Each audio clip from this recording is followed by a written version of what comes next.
लोग कहते हैं कि जब किसी का जन्म होता है तो ऊपर वाला उसके लिए जीवन साथी भी साथ साथ तय कर देता है। वक्त आने पर जीवन साथी मिलता है और दोनों में शादी हो जाती है। पर ऐसा क्यों है कि कुछ शादियां टूट के कगार पर आ जाती हैं? ऐसा क्यों है कि कोई क्रॉस कनेक्शन हो जाता है? ऐसा क्यों है कि भगवान की बनाई हुई शादियों को लोग निभा नहीं पाते?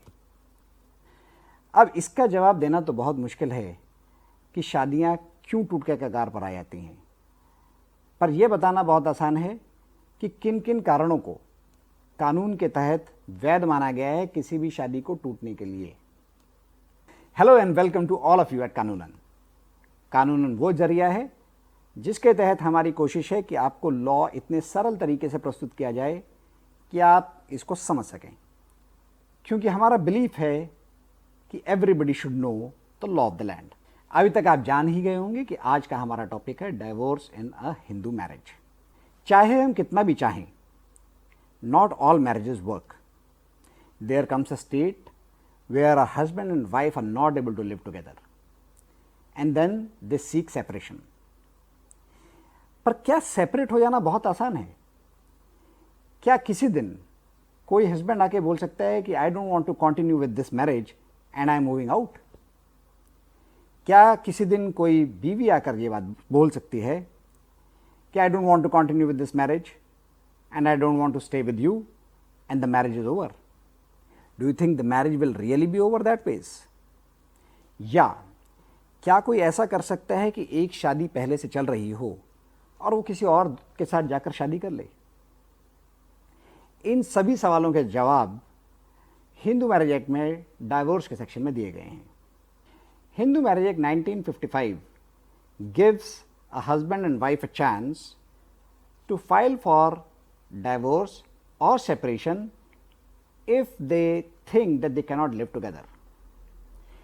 If divorce or separation is granted, then both of them are free to move on with their lives, choose another partner or do whatever they want to do.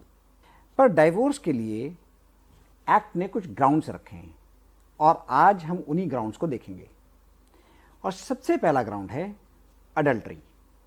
और ये क्या बोलता है?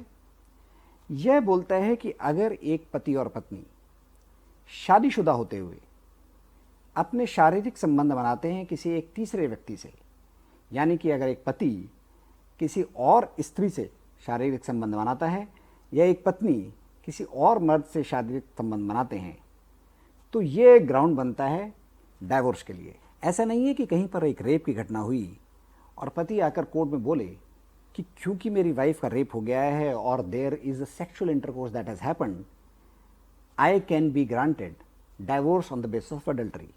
ऐसा कतई नहीं है, क्योंकि वो एक्ट जो हुआ वो एक रेप का एक्ट था जिसमें पत्नी ने वॉलंटरली सेक्स नहीं किया है। Okay, so that is the first ground. अगर शारीरिक संबंध बनाए गए हैं outside the marriage, whether it is by the husband और by the wife, then it becomes a ground for divorce and that is called the ground of adultery. Now the second ground is ground of cruelty, and it says that if there comes a situation wherein one of the partner causes mental or physical harassment of the other partner in such a manner that the other partner cannot really be reasonably thought of living together with the first partner, then that becomes a ground for cruelty. चाहे मानसिक तौर पर चाहे शारीरिक तौर पर अगर इस तरह की स्थिति पैदा कर दी गई है कि दूसरा पार्टनर आपके साथ नहीं रह सकता, तो आपका जो पार्टनर है वो जाकर कोर्ट में क्रुएलिटी के बेस पे डाइवोर्स की मांग कर सकता है। पर इसमें एक बहुत इंपॉर्टेंट पार्ट ये है कि जो क्रुएलिटी है वो कोर्ट यही एस्टेब्लिश करेगा कि कोई आकर झूठ तो नहीं बोल रहा। अगर कोर्ट को लगेगा कि हाँ क्रुएलिटी वाकई ऐसी हुई है जिसके बेसिस पर दूसरा व्यक्ति अपने पति या पत्नी के साथ नहीं रह सकता, तभी वो ग्राउंड बनेगा डाइवोर्स का, अदरवाइज वो कभी ग्राउंड नहीं बनेगा। चलिए देखते हैं थर्ड ग्राउंड, और थर्ड ग्राउंड है डेजर्शन का। डेजर्शन का क्या मतलब है? डेजर्शन का मतलब है कि आप किसी को छोड़कर चले जाएं। And what does it says?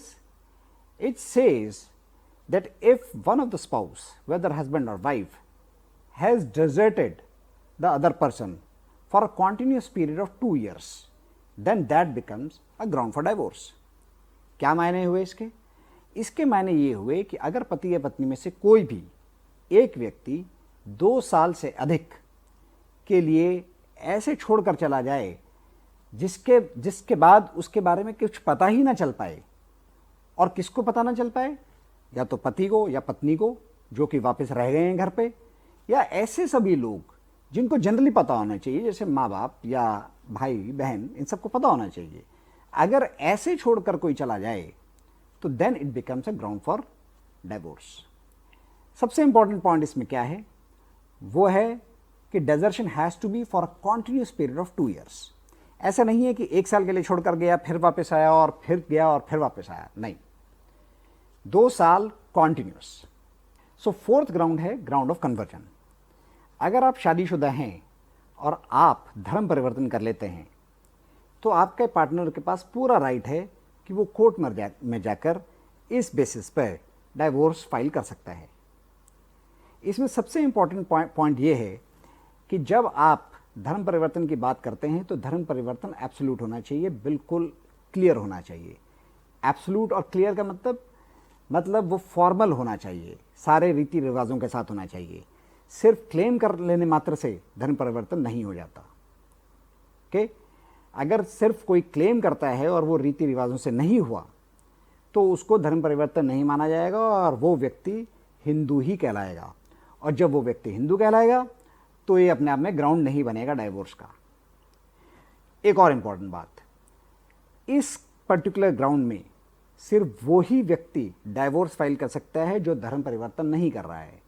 ऐसा नहीं है कि मैं धर्म परिवर्तन कर लूँ और मैं ही जाकर बोलूँ कि क्योंकि मैंने धर्म परिवर्तन कर लिया है तो आप मुझे डाइवोर्स दे दीजिए, because then that will be mockery of the act.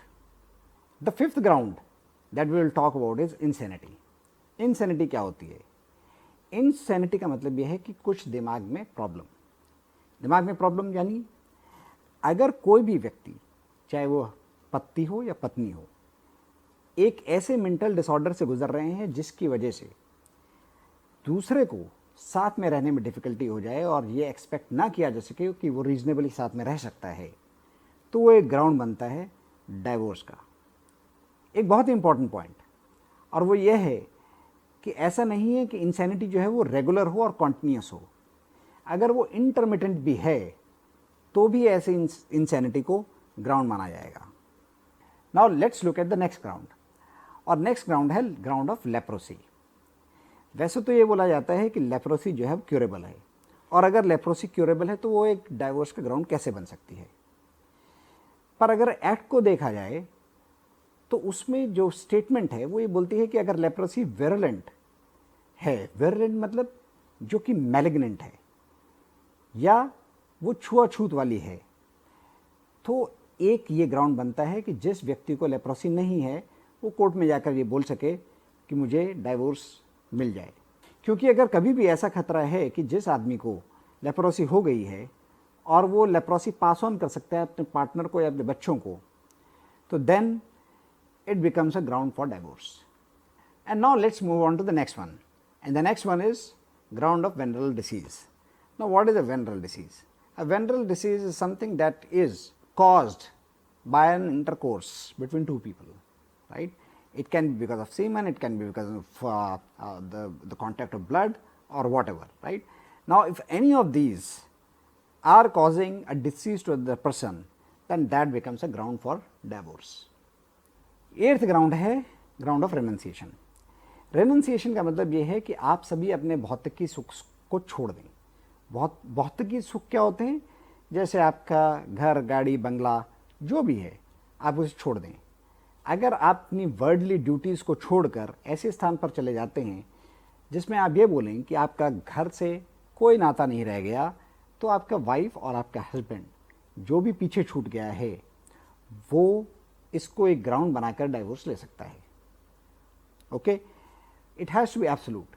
Again, renunciation cannot be like I just claim and say I am renouncing world. It has to be absolute, it has to be very clear. Now let's go to the last one, and the last one is presumed death.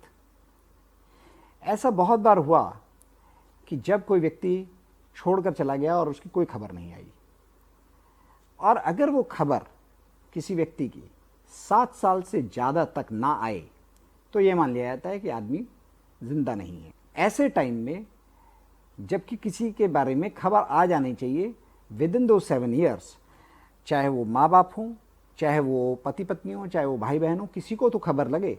अगर किसी को भी खबर नहीं लग रही है तो इसका मतलब ये है कि वो आदमी ख़त्म हो गया है, और इस बेसिस पे कोई भी स्पाउस जाकर डाइवोर्स के लिए अप्लाई कर सकता है।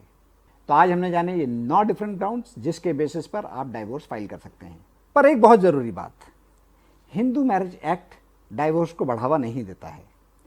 हिंदू मैरिज एक्ट का बेसिक टेनेट जो है वो ये है कि शादियों को बचाया जा सके, जितना कोशिश की जाए शादियों को बचाया जाए। अगर शादी बिल्कुल ऐसे कगार पर पहुंच गई है जहां पर शादी को बचाया नहीं जा सकता, तभी डाइवोर्स को ग्रांट किया जाता है।